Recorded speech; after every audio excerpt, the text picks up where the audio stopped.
South African President Cyril Ramaphosa has blamed NATO for the war in Ukraine and said he would resist calls to condemn Russia in comments that cast doubt over whether he would be accepted by Ukraine or the West as a mediator. Responding to questions in Parliament, President Ramaphosa said, and I quote, "The war could have been avoided if NATO had heeded the warnings from amongst its own leaders and officials over the years that its eastward expansion would lead to greater, not less, instability in the region." But he added that South Africa cannot condone the use of force and violation of international law, end of quote. And that's an apparent reference to Russia's February 24th invasion of Ukraine. President Vladimir Putin has characterized Russia's actions as a special operation to disarm and denazify Ukraine and counter what he calls NATO aggression. Arise South Africa correspondent Mxolisi Masango joins us now for this. Thank you so much for joining us on Newsday. And of course, we see the statement by President Cyril Ramaphosa. Of course, it looks like he's, giving a very political statement, on both sides, saying NATO is to blame and also condemning what the Russian president is doing. Now, my question is, what stance do we expect the president to take, especially when it comes to this issue of mediation?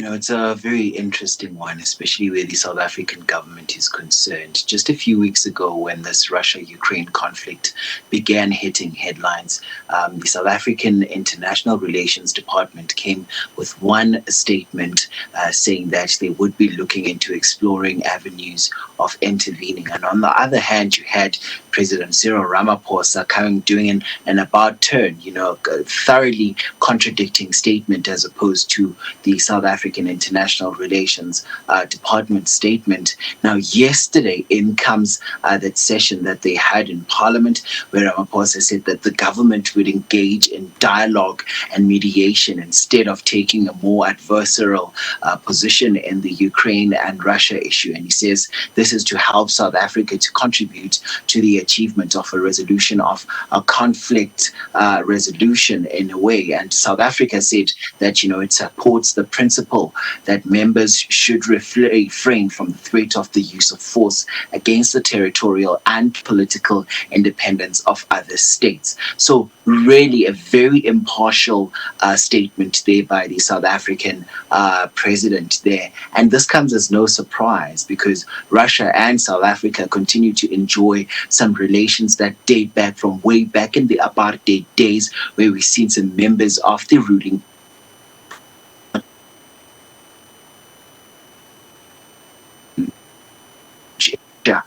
for many years there, which is why the likes of the other minister as well yesterday in Parliament came out she spent most of her time in Russia. She even studied in Russia, so it would not be Africa would be the big that would be putting Russia in order, especially with the is concerned, which South Africa stopped as well. So it's really, assuming that some of the other countries will be taking them seriously. Well, Mxolisi, I'd like to gauge the mood of ordinary South Africans. What are they saying about Russia's invasion of Ukraine? Most South Africans feel that this conflict that now has spanning for a couple of weeks now will hit them the most where it hurts. They say that, they feel that it will be ordinary South Africans that will be hit.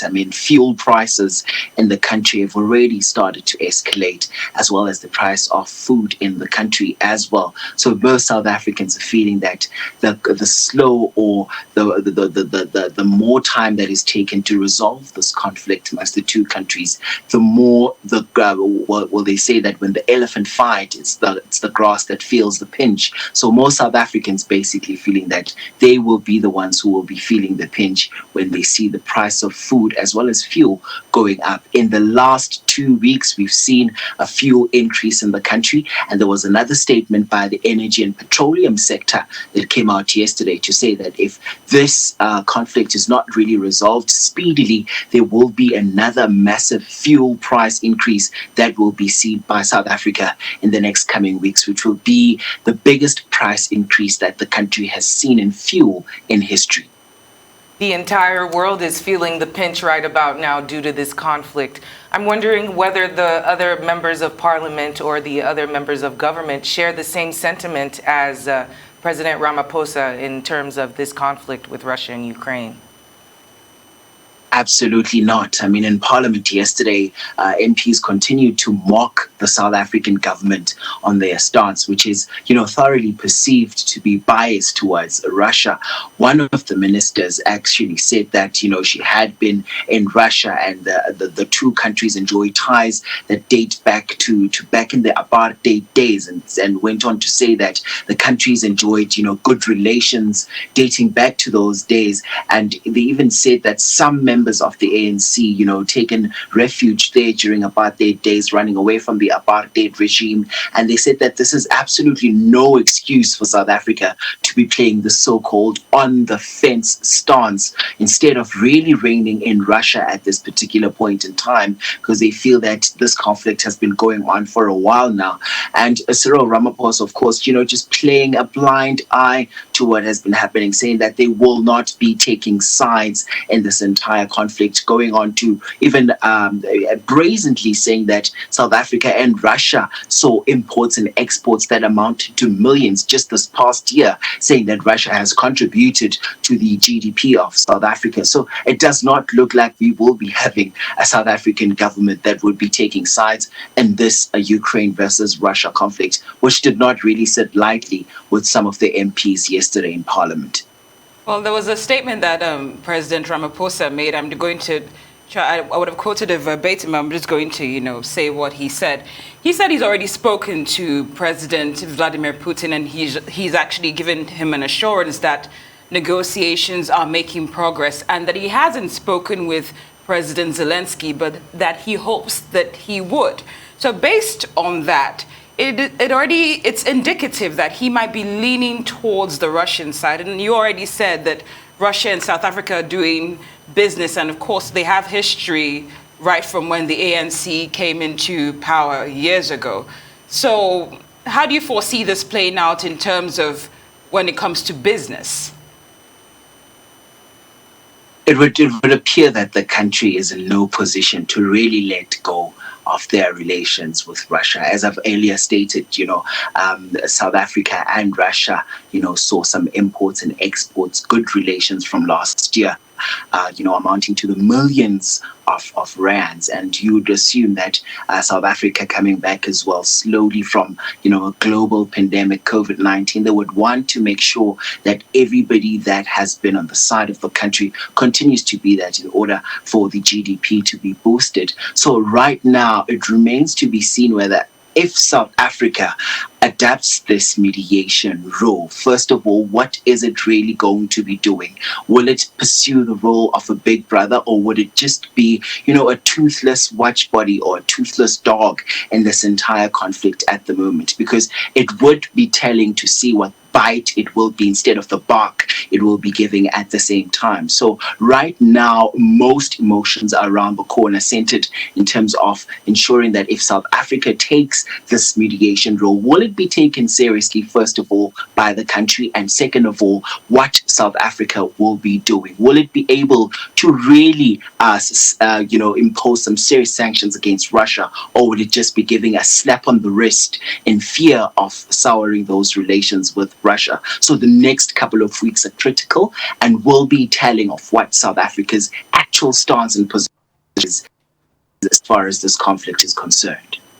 Now, since most lawmakers, like you said, are not comfortable with President Ramaphosa's on-the-fence stance, will they perhaps pressure him to come out with a stronger statement, or perhaps reach out to Zelensky to address Parliament, since the president hasn't reached out to him?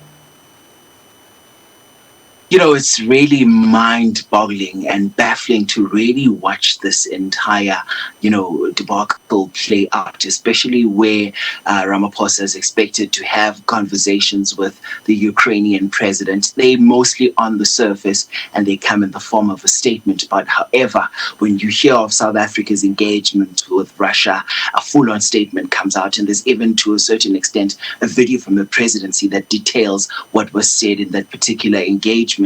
So right now, the scales are tilting towards South Africa, trying to really play it safe. Then again, we do mention that the direct impact of this conflict on the economy through financial markets and inflation pressures, and will come about, what we've seen play out in the past couple of weeks in the form of fuel price increases. So South Africa really must be decisive in the way that it deals with this particular perceived mediation role that they might be taking up. So the next couple of weeks really do remain critical as far as South Africa's stance on this Russia-Ukraine conflict is concerned, especially seeing that if South Africa is going to be a big brother, they should be impartial when playing that mediation role, and not already being playing to certain biases.